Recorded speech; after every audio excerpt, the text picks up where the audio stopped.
కాకినాడ జిల్లా నియోజకవర్గ కేంద్రం పత్తిపాడులో తహసీల్దార్ కార్యాలయం ముందు సర్వజన సమాజ్ జాతీయ అధ్యక్షుడు ఆర్ఎస్ రత్నాకర్ పలు కుల సంఘాల నాయకులతో సమావేశం నిర్వహించారు. ఈ సందర్భంగా ఆయనకి పలు కుల సంఘాల నాయకులతో పాటు దాకారపు కృష్ణ, చాంద్రాడ నాగేందర్, రాజాల రాజకుమార్ సాలువా కప్పి పూలమాలలు వేసి ఘనంగా సన్మానించారు.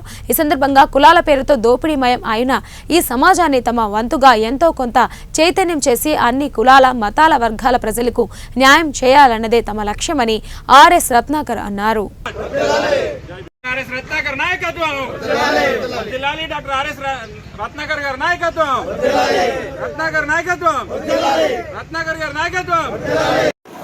గతంలో మీ మీద సోషల్ మీడియాలో విపరీతమైన ఆరోపణలు వచ్చాయి. రత్న అనే వ్యక్తి చాలా వేల కోట్లు కూడబెట్టుకుని మీ సమాధానం ఏంటి సార్? ఈ ఆరోపణలో ఎస్సీలు కానీ, బీసీలు కానీ, ఓసీలు కానీ చేయలేదండి. నాకు కూడా తిరిగినటువంటి మా మాల సోదరు వారు ఏం చేస్తున్నారో వారికి తెలియదు చేశారు. ఇంకోటి ఏంటంటే వేల కోట్ల మాట దేవుడు ఎరుగు, తొడుక్కుని కోటి కూడా లేదు నా దగ్గర. ఎవరైనా సరే మా ఉద్యమాన్ని మెచ్చి 1 లక్ష రూపాయలు ఇస్తే, నాతో వీళ్ళందరూ పేదలు కాబట్టి రోజు డబ్బులు ఇవ్వరు కాబట్టి 25,000 పక్కన మీరు ఉద్యమం చేయండి. ఈ రోజు 100 వచ్చారు, నెక్స్ట్ 200 నేను పంపిస్తే మాకే 75,000 ఇచ్చాడు, వెనకాలకి 75 కోట్లకి నొక్కేసాడు అనేటటువంటి అపోహల్లో ఈ ఉద్యమం సాగింది. మీకు చెప్పేది ఏంటంటే మా మిస్సెస్ కేరళ కాబట్టి కేరళలో ఆస్తులు కొన్నామని, లేకపోతే వైజాగ్లో ఆస్తులు కొన్నామని ఇలా చాలా ఆరోపణలు చేశారు. ఆస్తులు మాట దేవుడు ఎరుగు. రోజుకి ఎందుకంటే నా యొక్క లక్ష్యం ఏంటంటే ఒక్కలే కాదు, కాపులు, రెడ్లు, కమ్మోళ్ళు ఎవరు కూడా ప్రతి యొక్క స్థితిలో వాళ్ళ స్థితి కుల వివక్షతను అనుభవిస్తూ ఉన్నారు. కొంతమంది పైకి చెప్పుకోవట్లేదు, కొంతమంది పైకి చెప్పుకుంటున్నారు. దీని మీదే నా పోరాటం జీవితాన్ని త్యాగం చేసి చేస్తున్నాను తప్ప చిల్లర కోసమో పదవుల కోసం ఎప్పుడు చేయలేదు. ఎంతో మంది సీఎంలు మీకు తెలుసు కాముగా ఉండి గొడవలన్నీ ఆపే పోరాటం ఇది గొడవలు కాదని చెప్పేసి ముగించేయడం జరిగింది. దయచేసి ప్రజలందరికీ చెప్పడం ఒకటే, నా పేరు మీద ఎక్కడన్నా ఆధార్ కార్డు కానీ, నా పోలీసులో రెవెన్యూ ఆఫీస్ ఉంటాయి, ఎంక్వైరీ చేసుకోండి. ఉంటే నాకేమన్నా నాకు ఇవ్వండి. మరొకసారి తెలియజేస్తా ఉన్నాను, ఆస్తి మాట దేవుడికి సొంత ఇల్లు లేదు.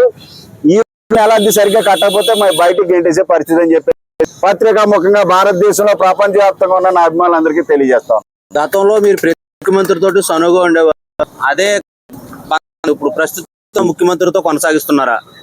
నాకు చంద్రబాబు గారు, రాజశేఖర రెడ్డి గారు, నేను యూనివర్సిటీ ప్రెసిడెంట్ గా 1991 నుంచి వాళ్ళ పరిపాలన ఉండేవాడిని. ఆ క్రమంలో ముఖ్యమంత్రి మా ఎవరనేది ముఖ్యం కాదు, అన్ని కులాల మతాల వర్గాలకు న్యాయం చేయాలి. ముఖ్యమంత్రి చేయకపోయినా సరే వాళ్ళకి పోరాటం చేస్తాం.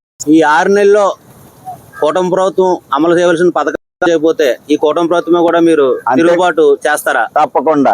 ప్రభుత్వం ఇచ్చినటువంటి హామీలు కంపల్సరీగా అమలు చేయాల్సినటువంటి బాధ్యత ఉంది. మరి అలాగే ప్రభుత్వం యొక్క స్టేట్ ఫైనాన్స్ పరిస్థితి బాగాలేదని చెప్పారు. సర్వజన సమాజ్ నేషనల్ ప్రెసిడెంట్ మాట్లాడుతూ ఉన్నాను. గతంలో మాల్మహనాడు ఉండేది, దాన్ని తీసుకొచ్చి ఇందులో ఒక అంగంగా మెర్జ్ చేశాం. అయితే ఈ సర్వజన సమాజ్ అనేది రాజకీయ పార్టీ కాదు, ఇది సామాజిక రాజకీయ చైతన్య వేదిక. సమాజంలో ఉన్నటువంటి అన్ని కులాల మతాల వర్గాలకు రాజ్యాధికారంలో స్వతంత్ర భాగస్వామ్యం ఉండాలన్నదే మా పోరాటం అని చెప్పేసి ఈ సందర్భంగా ప్రజలందరికీ నేను తెలియజేస్తా ఉన్నాను. భారతదేశానికి కులం ఒక జాడ్యం. ఈ కులం ఉన్నంత వరకు ఈ అవినీతి, దోపిడీ, వివక్షత కొనసాగుతూనే ఉంటది. నా జీవితాన్ని త్యాగం చేసి దీని మీద నిరంతరంగా 30 సంవత్సరాలుగా పోరాటం చేస్తా ఉన్నాం. మీకు అందరికీ తెలిసినటువంటి విషయాలే. ఏ కులానికి, మతానికి, వర్గానికి అన్యాయం జరిగినా సరే ఈ సర్వజన సమాజ్ ముందుండి మీ తరపున పోరాడుతుందని చెప్పేసి ఈ సందర్భంగా మీకు అందరికీ తెలియజేస్తా ఉన్నాను మిత్రులారా. గతంలో ఈ పత్తిపాడు నియోజకవర్గంలో నిబంధనలకు నీళ్లు వదిలి మైనింగ్, ఈ క్వారీ జరిగాయి. ఇప్పుడు ప్రస్తుత ప్రభుత్వంలో కూడా అటువంటి కార్యక్రమాలు ఏమైనా జరిగితే మీరు ఏమైనా వీటిని ఆపే ప్రయత్నం చేస్తారా? గతంలో మీకు అందరికీ తెలిసినటువంటి విషయాలే. ఈ మైనింగ్ వ్యతిరేకంగా చాలా తీవ్రమైనటువంటి అక్రమ మైనింగ్ వ్యతిరేకంగా పోరాటం చేశాం. నా మీద ఎన్నో కేసులు పెట్టారు, అరెస్టులు చేశారు. ఈ ప్రభుత్వంలో కూడా అటువంటివి జరిగితే తప్పకుండా ముందుండి పోరాటం చేస్తామని చెప్పి మీకు తెలియజేస్తాం.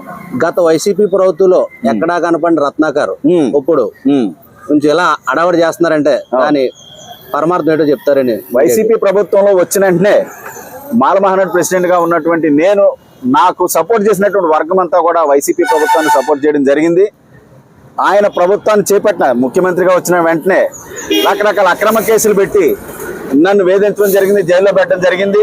జైలు నుంచి బయటకు వచ్చిన తర్వాత మరి వచ్చిన 10 రోజులకే కరోనా స్టార్ట్ అయింది. 2 సంవత్సరాలు ఆ ఉద్యమాలు లేకుండా పోయినాయి. ఇక వైసీపీ ప్రభుత్వం మీద గిని పోరాటం చేస్తే ఆ జగన్మోహన్ రెడ్డి గారు ఏం చేస్తారో లేకపోతే లోకల్ ఎమ్మెల్యే గారు ఏం చేస్తారనే దానికన్నా నేను ఏ వర్గం కోసం పోరాటం చేసి మిగతా వర్గాలతో కలపాలని ప్రయత్నం చేసినా వాళ్ళంతా కూడా నా మీద తిరగబడి పోరాటం చేసే పరిస్థితులు వచ్చినాయి.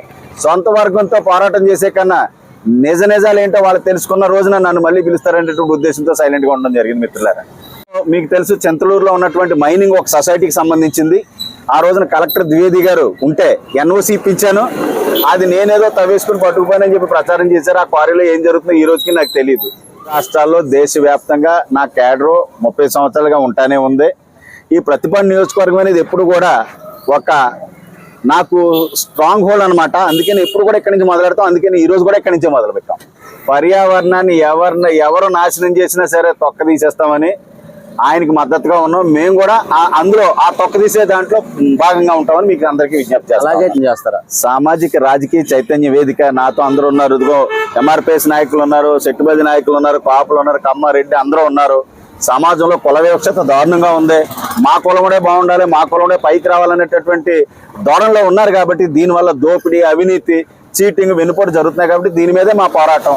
పదవులో చిల్లర కోసం పోరాటం చేయట్లేదు. 25 సంవత్సరాల స్టాండింగ్ ఉండి కూడా ఏ రాజకీయ పార్టీ జోలికి వెళ్ళలేదు.